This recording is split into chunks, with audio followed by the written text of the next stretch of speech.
Hello, here is a round rectangular shape. Let's generate the shapes here. Also make the changes. We have to add a paint on the circle there.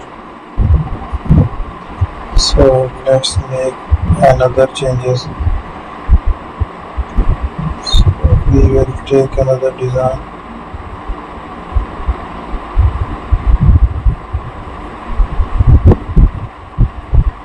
Similarly, we will take the elliptical shape on that side.